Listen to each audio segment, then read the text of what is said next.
holiday season is almost here, and Black Friday and Christmas 2020 is around the corner, and you want to get yourself a drone, but you don't want to spend too much money. So you end up trying to decide between the Mavic Air 1 and the Mavic Air 2. Now, I'm here to clear things up a little bit and talk about the physical differences, the controller, battery life, and obviously the camera specs. And while we're doing all that, we're going to try to find some good deals, which will be in the description of this video. So by the end of this video, you should know exactly which one of these two drones is perfect for you.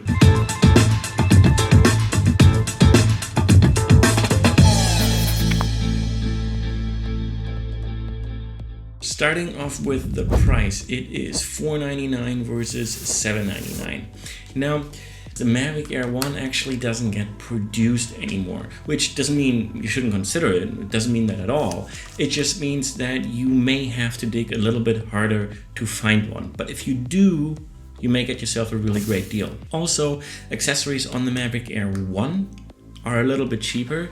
That being said, you may end up buying more accessories than you would initially for the Mavic Air 2. And that's simply because you probably want to get a range extender, more quiet propellers, and a few additional batteries, which you always want anyways. But with the Mavic Air 2, you really need an extra battery pretty much from the get-go, but we're going to talk about that more in just a second. In terms of physical differences, the Mavic Air 2 is significantly larger, which can cause some backpack issues. Not that it's a deal breaker, but I wanted to have mentioned it. Speaking of backpacks, I've done some extensive research and compared some of the backpacks I own myself. So if you're looking to buy a backpack as well this holiday season, you may want to check out that video, which should be in the description or somewhere up here or up here, somewhere. Otherwise, in terms of physical differences, the Mavic Air 2 propellers, they fold up, right, like this and like this, which on the Mavic Air 1 is not a thing. They are just little blades that are static, which makes the Mavic Air 1 easier and faster to set up. On the Mavic Air 1, the battery is at the bottom. On the Mavic Air 2, it's at the top. Doesn't really make a difference. Battery needs to go somewhere. Now, in terms of gimbal protectors, they are very different. On the Mavic Air 2, they have improved it quite a bit. It's far from perfect, but you basically just flick this little round globe off, and then there's a camera. And then when you're done flying, you just have to make sure that it's pretty much straight, and then you hook it into the top, and then you just flick it at the bottom, and then it holds it. Versus on the Mavic Air 1, you have these clips here at the bottom, so they just come loose like this, and then you just slide the whole thing off, and there's your little gimbal. Now, same thing, if you want to put it back on, you have to make sure that the gimbal is pretty much facing forward, otherwise it doesn't fit. But you have the same problem on the Mavic Air 2. And then what I don't like about this one is there's like little sliders here, right? So if you have to make sure that it fits just right so that you can slide it back in. It works, it's fine, but it's tedious. Also, the Mavic Air 2 is slightly heavier, and so are the individual batteries. So the more batteries you pack, the more weight you're gonna add up. So this could be nicer for lightweight excursions. Also, in terms of sensors, they both have the same amount of sensors. So there is 2 at the bottom, there's 2 at the front, and there's 2 at the back, which means both of them don't have sensors on the side. So if you use the really cool like circle mode, or you're just flying sideways, nothing's gonna help you. Keep that in mind. Now, moving on to controllers. The controller for the Mavic Air 2 is wicked awesome, and in my opinion, it's worth just the upgrade for the controller alone. It is just so much better. So the first thing is probably the antennas. On the Mavic Air 1, they fold out like this, probably like most of the other existing DJI drones. you never really know whether you should point them forward or upwards, or one up, one down. No, definitely not that. Versus on the Mavic Air 2, it's wonderful. It's just built in. You just slide this thing out and you pop your phone in here, and the antenna is already built into the top. So that makes the whole thing a lot easier. You don't have to worry about folding or unfolding the antennas. And also, they have improved their technology in here. On the Mavic Air 2, they're using the OcuSync 2.0, which in my real life test gave me 6,000 feet with like a 1080p feedback versus, I don't know, around 2,000 feet on a 720p feedback. So tremendous difference, just worth the upgrade alone. I mean, obviously it's not just the controller that enables that amazing range, that the drone has some technology in there as well, but this thing is awesome. The battery life on the Mavic Air 2 controller is slightly better as well. And again, worth the upgrade because it's just so much easier to start flying. So in the Mavic Air 2, you just slide this thing out, get your cable, which lives in here, which means there's no risk of you ever forgetting your cable. And then all you gotta do is like pop your phone into here like this, pop the cable in,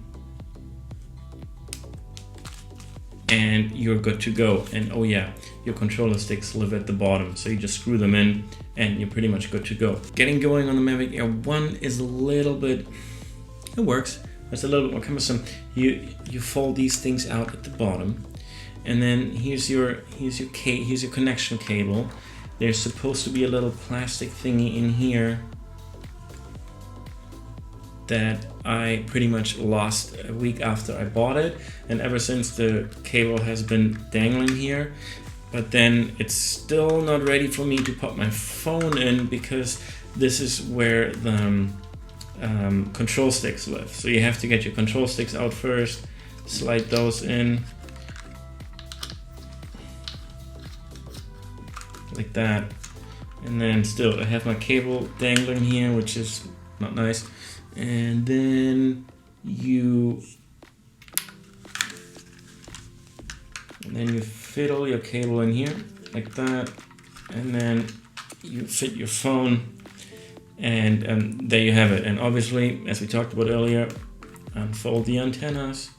So it works just fine, and once you have it, like, it feels quite good in your hand. It's really cool. You have your record button and photo buttons back here, just like on the new controller, but it's just a little bit more cumbersome to use. And also, if you have a really thick phone case, then it may not fit perfectly in here, which means you can't slide it in, which means nothing is actually holding the phone. So that's just something to be aware of, I suppose. Now, batteries and battery life. Another great reason to go for the Mavic Air 2, or even if you have the Mavic Air 1, upgrade to the Mavic Air 2. That's what I did. Clearly, I have problems. Anyways, the time difference between the two is 20 minutes on the Mavic Air 1 versus 34 minutes on the Mavic Air 2, which is amazing. And if you like time lapses or hyperlapses as much as I do, it is absolutely fantastic to be able to stay in the air for an extra 68%. So definitely a reason to go with the Mavic Air 2. I do have to say the charging times on the Mavic Air 2 are significantly longer. I would say the Mavic Air 1 charges within an hour, maybe 45 minutes. And the Mavic Air 2 takes an hour and a half. So there's that. Also, what would be good to point out is that the Mavic Air 1 batteries cost, I think, around $74 versus the Mavic Air 2 batteries cost $130. Now, obviously they give you more flight time, but it's something to keep in mind. It's easier to stock up on batteries, or it's cheaper to stock up on batteries with the Mavic Air 1. And one more thing on the batteries in general is they discharge over time.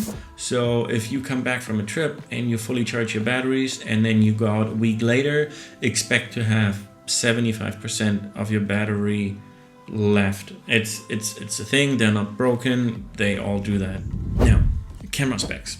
Obviously, I could make a whole video, and maybe I should, about the different camera specs, but I just want to give you the overview and the important things that you need to know. So you have the Mavic Air 2 up top here and the Mavic Air 1 at the bottom and upside down for no particular reason at all. But the Mavic Air 2 shoots 4K at 60 frames per second, which is awesome because it enables you to shoot in 4K and really slow your footage down to like 40%, which is awesome. So you can get like some really cool shots of like waves crashing, for example. I made a video about that, which is up here or down below in the description. So that is awesome. The Mavic Air 1 on the other hand shoots 4K at 30 frames per second, which is not bad at all. I mean, you can still slow your footage down to 80%, so just a little bit. But yeah, if you like the slow motion features or the slow motion shots, then the Mavic Air 2 is definitely a winner. And speaking about slow motion, the Mavic Air 2 under 1080p, so under full HD, has super slow motion if you want. So you can set your full HD mode to 120 frames and yes, 240 frames per second. So you can get like some insane slow motion. The only thing with that is if you do use these modes, the quality is it's not terrible, but it is softer.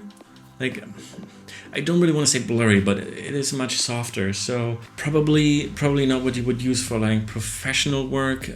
Definitely cool to play with if you want to get some cool slow motion shots, but the Mavic Air 1 doesn't have those kind of frame rates. Also, one big thing to note for the camera geeks out there, the Mavic Air 2 comes with an H.265 codec, which may not mean much, but basically it retains a little bit more information in the data, giving you more abilities in post, but it also means you need to have a computer and the software to work with that kind of codec. And if you don't, I mean, you can still choose H.264, which is the standard for all other drones or all other cameras even. So it's kind of cool that they put it into the Mavic Air 2. May not be that relevant just yet. And then the other big difference is that the sensor on the Mavic Air 2 is actually larger. So we're looking at a 1/2 inch CMOS sensor versus a 1/2 CMOS sensor. So that means that the Mavic Air 1 shoots 12 megapixel photos and the Mavic Air 2 does as well. But the Mavic Air 2 also shoots incredible 48 megapixel photos. Again, I could make a whole video about that because it's actually not true 48 megapixels, but it is still pretty impressive. So that is definitely a selling point for the Mavic Air 2 because 48 megapixel photos also means that you can make 8K hyperlapses. We're going to talk more about all the other features like hyperlapses in just a second. Now, another important difference is the app. The Mavic Air 1 comes with the DJI 4 Go app, which is basically the same app you find on all the other DJI drones, including the professional ones like the Phantom 4 Pro or the Mavic 2 Pro or the Mavic Pro and all that stuff. Some people might say it's a little bit more of a technical app, but again, it's the same app that all the other drones are using, and I find it personally a little bit better because they make it a little bit easier to access all the important camera settings right in the main UI. And the DJI Mavic Air comes with a new app which is called the DJI Fly app, and there's nothing wrong with the app. It's just geared a little bit more towards beginners, which can be a good thing. Obviously, initially when DJI released it, it was only available for the Mavic Mini, and then the Mavic Air 2 shipped with it, and now the Mavic Mini 2 also has it. So this may be the new app going forward. It's just that they've hidden some of the features or some of the settings in bizarre locations. So if you come from the original app, it's a little bit of a learning curve, or a little bit of a hunting of where the features are that you used to have right smack in the middle of your screen kind of thing. But the Mavic Air 2 and the DJI Fly app come with one really cool feature, which I'm going to talk about now when we move into features. Now, both of these drones pack a whole bunch of different features, and one of the things that the Mavic Air 2 with the DJI Fly app has is that it can listen to the same frequency that manned aircrafts communicate with air traffic control towers, which gives it the ability to tell you in flight whether there's a manned aircraft nearby, so you can take appropriate action like lower your altitude and get the heck out of there. All the other DJI drones don't have that yet, and that if you're worried about safety and like flying in general, maybe especially if you live somewhere where it's where there's a lot of air traffic nearby, that is definitely absolutely an amazing feature. Otherwise, they both have the same quick shots, like there's rocket, circle, boomerang, and obviously the zip line, and then the tiny planet. So you get the same quick shots on both drones. The one thing where the Mavic Air 2 shines is hyperlapses. As I mentioned before, you can take 8K hyperlapses because of that amazing 48 megapixel sensor, and also you have a lot more hyperlapse options than on the original Mavic Air. You can take hyperlapses with this guy, but you can only specify how many photos you want to take, like every 2 seconds, every 4 seconds, etc. And then you need to fly. So you need to move the control stick forward or sidewards or whatever, or just let it be. Versus with this one, you have a bunch of different options. I made a whole video series about it. Link is down below in the description. But you can let it fly a circle. You can lock the course and let it fly in a particular direction while you're still able to rotate the drone. Or you can even specify waypoints and let it fly to particular points at particular altitudes and go from one waypoint to another while it continuously takes photos in the direction that you specify. So that's pretty amazing, but also a little bit tricky because you need to have a really good use case to do this waypoint kind of stuff. Now, they both have tracking features, but this one has tracking 2.0, which means on the Mavic Air 2 the tracking works a little bit better, and this one has a feature that it can combine with the tracking that this one doesn't have, and that's automatic obstacle avoidance. So basically when you fly, or even when you just track yourself while you're on a mountain bike riding through a forest, well, maybe not a dense forest, like the drone will track you on when it sees an obstacle like a tree. It won't just stop or like fly into the tree. It will circumvent the tree, pick you back up, and keep tracking you and following you. This one doesn't do that. This one has a tracking feature, but if there's an obstacle, it will basically just stop the tracking, and then you need to take over the controls and try again. And one more thing, the Mavic Air 2 has an HDR mode, which is more of a camera thing, and it's a bit of a gimmick, but I find myself using it quite a bit. If you don't know what HDR is, it's high dynamic range mode, and I'm sure you've seen these amazing photographs where people take sunset photos where the sun is very clear, but everything in the front is also not completely silhouetted. The Mavic Air 2 can do that with video. And I'm saying it's a bit of a gimmick because it takes away some of the camera settings, so you can't shoot that in a flat profile, so you get the baked in poppy colors of DJI, but still it is very, very cool for those epic sunset shots when you want to fly right towards the sun but still get some color and some detail in the foreground. Alright, there was a lot of information. I have gone and found some deals, and I will continuously update the deals down in the description and down in the comments below as Black Friday draws nearer and the Christmas and holiday season evolves. But which one should you buy? Yeah, if you're very new to drone flying and you don't know if that hobby is quite for you yet, I would recommend go with the Mavic Air 1. It's still a fantastic drone. It saves you a good $300, maybe even more. If you can't find it anymore, you can compare this to the Mavic Mini 2, which is basically the latest and greatest drone DJI has just brought out. And by greatest drone, I mean entry-level drone. These are both entry-level drones. If you're looking at the Mavic 2 Pros and stuff, they start at $1,500, so around twice as much as this one. So you really want to think if you need to take it that far, or one of those entry-level drones is good enough for you. If you're a beginner and drone flying is something you haven't really done before, this will not disappoint. It's an amazing drone and packs a bunch of features, and it shoots 4K at 30 frames per second. So in terms of video quality and resolution, you're future-proof for at least 3 years, 4 years. I mean, yes, the flying technology will get better and better, and I have to say, this one feels much better to fly. It's so much more fun to fly. The video feedback is amazing. The response is amazing. The controller is really cool, but it's almost double the price. So if you have the Mavic Air 1 or a similar drone and you're thinking about an upgrade, yes, it is absolutely worth the upgrade. You will not be disappointed.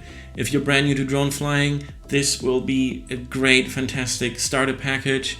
It'll be easier and cheaper to get some cool accessories and get into the hobby of drone flying. And hopefully, this sheds some light onto this world of drones and your purchasing decision. If you like this kind of stuff, consider subscribing to the channel. Click the little bell icon, then YouTube will tell you when I make a new video. There's gonna be more product reviews and deals coming up over the 2020 holiday period. Thank you so much for watching. I really appreciate it, and I will see you next week.